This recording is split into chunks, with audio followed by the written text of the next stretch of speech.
ඔබේ එදිනෙදා ජීවිතයේදී ඉංග්‍රීසි කතා කරන්න අවශ්‍ය ෆ්‍රේසස් පිළිබඳව තමයි අපි මේ විශේෂ වීඩියෝ පාඩම් මාලාවෙන් ගෙන එන්නේ. හැම වීඩියෝ එකකදීම අපි ෆ්‍රේසස් 4ක් පිළිබඳව සාකච්ඡා කරනවා. දැන් අපි පළවෙනි ෆ්‍රේස් එක බලමු. You could have. මේ you could have කියන කොටස පාවිච්චි කරනවා අතීතයේදී යමක් කරන්න තිබුණා කියන එක කියන්නේ. දැන් නෙමෙයි. දැන් නම් අපිට මෙතන can එක පාවිච්චි කරන්න පුළුවන්. දැන් අපිට ඊයේ හෝ අතීතයේ හෝ ගිය අවුරුද්දේ හෝ යමක් කරන්න තිබුණා කියලා කියන්න තමයි මේ you could have කියන එක පාවිච්චි කරන්නේ. දැන් බලන්න පළවෙනි උදාහරණේ you could have written a letter. දැන් මෙතන බලන්න you could have කියන කොටසත් එක්ක එකතු වුණු ක්‍රියාපදයේ ස්වරූපය written. ඒ කියන්නේ past participle ස්වරූපය. මොකද have කියන එකත් එක්ක අපි ක්‍රියාපදයක් යොදනවා නම් ඒක අපිට පාවිච්චි කරන්න වෙන්නේ past participle ස්වරූපේ. ඒතර have එක්ක එන ක්‍රියාපදේ අපි ඒ දෙකම එකතු කරාම අපිට past participle වෙනවා. ඒ කියන්නේ perfect tense කියන අදහස එනවා. එතකොට මේක මේ could කියන modal verb එකක් තමයි මේ ඉස්සරහා තියෙන්නේ. එතකොට දැන් අපි හිතන්නකෝ could එක නැතුව you have written a letter කිව්වොත් ඔයා ලියුමක් ලියලා තියනවා කියන අදහස එන්නේ. එතකොට මෙතන මේ have එක මුලට could එක දැම්මම මේකේ mode එක වෙනස් වෙනවා. මේකේ අර්ථය වෙනස් වෙනවා. එතකොට ඒකේ අදහස ඔයාට ලියුමක් ලියන්න තිබුණා. ඒ කියන්නේ මෙයා ලියුමක් ලියලා නැහැ. හැබැයි අපි කියනවා ඔයාට ලියුමක් ලියන්න තිබ්බා කියලා. දැන් අපි කෙනෙක් අපි ගාවට ඇවිල්ලා කිව්වොත් එහෙම අපේ ගෙදර ඉස්සරහා මේ කානුව සුද්ධ කරගන්න ඕන. ඒකට මොකද කරන්න දැන් පරක්කුයි කියලා. එතකොට අපිට කියන්න පුළුවන් අපරාධේ ඔයාට ඒ ගැන ලියුමක් ලියන්න තිබ්බා. ඒ කියන්නේ කාට හරි ලියුමක් ලියලා දෙන්න තිබ්බා කියන අදහස. එතකොට බලන්න ඊළඟ උදාහරණේ you could have completed it. ඔයාට ඒක අවසන් කරන්න තිබුණා. එතකොට මෙතනදත් could have එක completed. complete නෙමෙයි completed. complete කියන එකේ past participle ස්වරූපේ පාවිච්චි කරලා තියෙනවා. ඔයාට ඒක අවසන් කරන්න තිබ්බා. ඒ කියන්නේ මොකක් හරි වැඩක් කරන්න තිබුණා. අවසන් කරන්න තිබුණා. හැබැයි අවසන් කළා නැහැ. you could have done better. ඔයාට හොඳින් කරන්න තිබුණා. ඒ කියන්නේ මොකක් හරි දෙයක් මෙයා වැරදි විදියට හෝ නැත්නම් අපහසුවට පත් වෙන විදියට තමයි කරලා තියෙන්නේ. හැබැයි අපි කියනවා අපරාධේ ඔයාට හොඳට කරන්න තිබ්බනේ. you could have done better.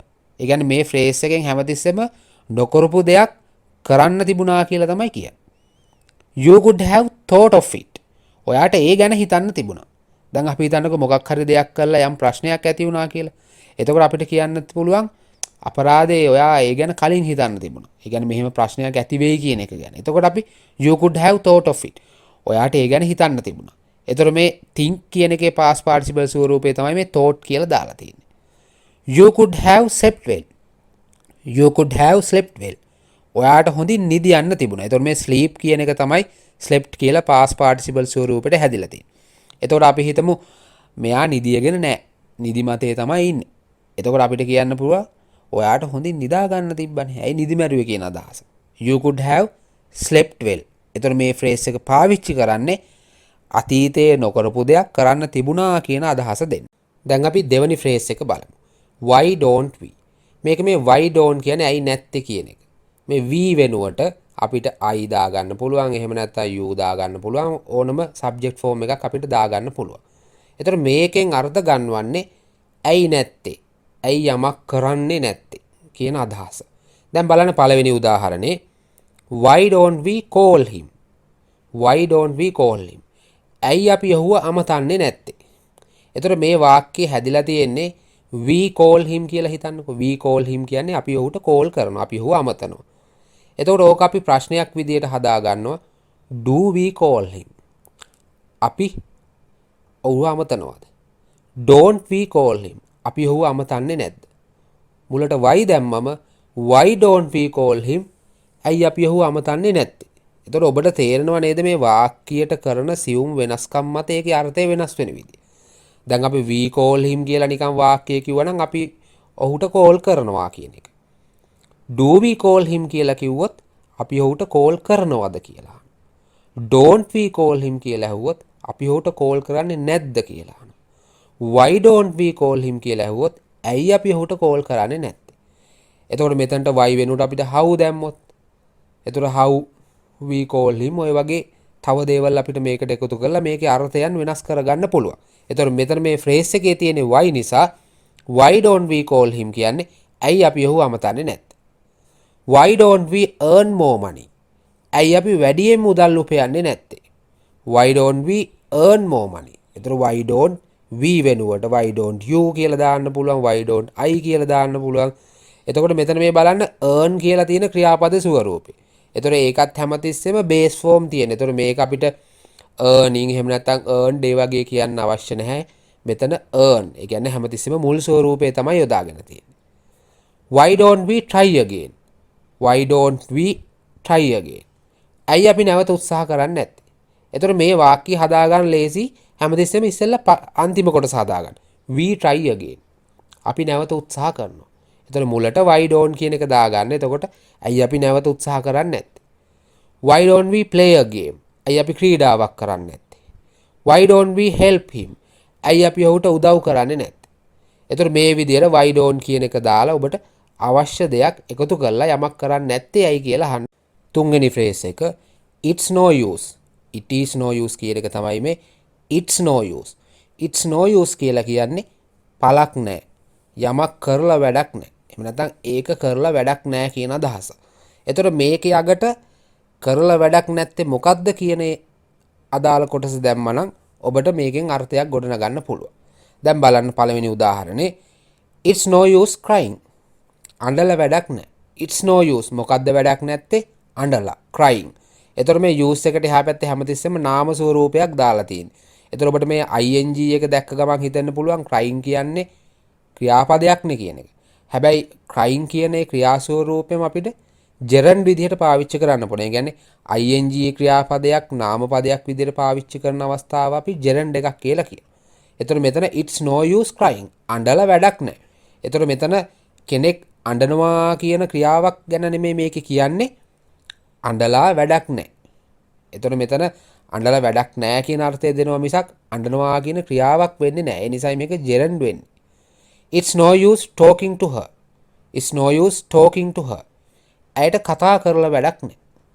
It's no use මොකද්ද වැඩක් නැද්ද talking to her. ඇයට කතා කරලා. එතකොට ඔබට මෙතන හිතෙන්න පුළුවන් it's no use of talking to her කියලා දාන්න පුළුවන්. මෙතන of එකක් අඩුයිද වගේ. ඔබට අවශ්‍ය නම් දාගන්න පුළුවන්. හැබැයි මෙතන අත්‍යවශ්‍ය නැහැ. එහෙම යොදන්න අවශ්‍යතාවයක් නැහැ. ඒකෙන් වාක්‍යය තවත් දික් වෙනවා සහ complicated වෙනවා විතරයි. It's no use arguing about this. It's no use arguing about this. ඒ ගැන වාද කරලා වැඩක් නැහැ. ඒ ගැන ආගියු කරලා වැඩක් නැහැ. It's no use checking on it. ඒක පරීක්ෂා කරලා වැඩක් නැහැ. ඒ කියන්නේ මොකක් හරි ඔබ දිගටම යම් දෙයක් පරීක්ෂා කරනවා කියන්නකො. ඒතර ඒක නිෂ්ඵලයි නම් අපි කියනවා it's no use checking on it. It's no use separating them. ඔවුන්ව වෙන් කරලා වැඩක් නැහැ. දැන් අපි කවුරු හරි දෙන්නෙක් වෙන් කරන්න උත්සාහ කරනවා නම් ඒක ප්‍රයෝජනයක් නැහැ. ඒකේ ඵල රහිතයි. It's no use separating them. එතකොට යම් දෙයක ප්‍රයෝජනයක් නැහැ, යම් දෙයක් කරලා වැඩක් නැහැ, පළක් නැහැ කියලා කියන්න අපිට it's no use කියන කොටස පාවිච්චි කරන්න පුළුවන්. දැන් අපි හතරවෙනි ෆ්‍රේස් එක එහෙම නැත්නම් මේ වීඩියෝ එකේ අවසන් ෆ්‍රේස් එකට යමු වෙමු. It's time to. ඒක තමයි වෙලාව. එහෙම නැත්නම් යමක් කළ යුතු මොහොත ඇවිල්ලා තියෙන්නේ කියන එක. එහෙම නැත්නම් යම් දෙයක් කළ යුතු වෙලාව තමයි මේක. දැන් පළවෙනි උදාහරණේ බලන්න. It's time to say goodbye. එතකොට goodbye කියන්න වෙලාව තමයි මේක. එතකොට මේක තමයි වෙන් වෙන්න ඕන වෙලාව. එතකොට මෙතන මේ goodbye කියලා මෙතනදී අර්ථ ගන්නවන්නේ වෙන් වෙනවා කියන අදහස. ඒ කියන්නේ හිතන්නකෝ කෙනෙක් විදේශගත වෙනවා. එතකොට විදේශගත වෙද්දී ආයාගේ පවුලේ අයට කියන්න පුළුවන් it's time to say goodbye. එහෙම නැත්නම් කාලයක් තිස්සේ එකට වැඩ කරපු කෙනෙක් ඒ සේවා ස්ථානයෙන් යනවනම් එයාට කියන්න පුළුවන් it's time to say goodbye. මේක තමයි යන්න වෙලාව. ඒ කියන්නේ යන්න වෙලාව දැන් ඇවිල්ලා තියෙන්නේ කියන එක. එතකොට it's time to කියන කොටසට පස්සේ හැමතිස්සෙම අපිට base form verb එකක් එහෙම නැත්නම් මුල් ස්වරූපී ක්‍රියාපදයක් එක්ක ඒ අවශ්‍ය කොටස දාන්න පුළුවන්. It's time to work hard. මේක තමයි මහන්සි වෙලා වැඩ කරන්න ඕන වෙලාව. It's time to take an action. මේක තමයි ක්‍රියාමාර්ගයක් ගන්න ඕන වෙලාව. අපි හිතමු යම් දෙයක් එක දිගට වෙනවා නම් අපි කියමු යම් හොරකමක් එක දිගට වෙනවා නම් එහෙම නැත්නම් මොකක් හොය යම් ආයතනයක් දිගටම කඩන් වැටෙනවා නම් අපිට කියන්න පුළුවන් it's time to take an action. මේක තමයි මොකක් හරි කරන්න ඕන වෙලාව. මේක තමයි action එකක් ගන්න ඕන වෙලාව. It's time to make a house. මේක තමයි ගෙයක් හදන්න ඕන වෙලාව. ඒ කියන්නේ කාලයක් තිස්සේ සල්ලි එකතු කරලා හෝ මොනියම් විදියකට ඉන්නවා. ඉඳලා එකපාරට කියනවා it's time to make a house. මේක තමයි ගේ හදන්න ඕන වෙලාව කියන අදහස. It's time to go abroad. මේක තමයි රට යන්න ඕන වෙලාව. It's time to go abroad. මේක තමයි රට යන්න ඕන වෙලාව. එතකොට මේ විදිහට යමක් කරන්න වෙලාව ඇවිල්ලා තියෙන්නේ. එහෙම නැත්නම් දැන් ඒක කරන්න ඕනේ කියන අර්ථ ගන්නවන්න අපිට මේ it's time to කියන කොටස පාවිච්චි කරන්න පුළුවන්. ඉංග්‍රීසි ග්‍රැමර් සහ ස්පෝකන් පිළිබඳව මුල සිට වැඩිදුර අධ්‍යයනය සඳහා ඔබට අපේ විශේෂ ඉංග්‍රීසි ග්‍රැමර් පොත සහ ස්පෝකන් පොත ගෙන්න ගන්න පුළුවන්. ඉතින් ඒ ගැන විස්තර තියෙන ලින්ක් එකත් අපි මේ වීඩියෝ ඩිස්ක්‍රිප්ෂන් එකේ ඇටච් කරලා තියෙනවා. එහෙනම් අපි ඊළඟ පාඩමෙන් හමු වෙමු.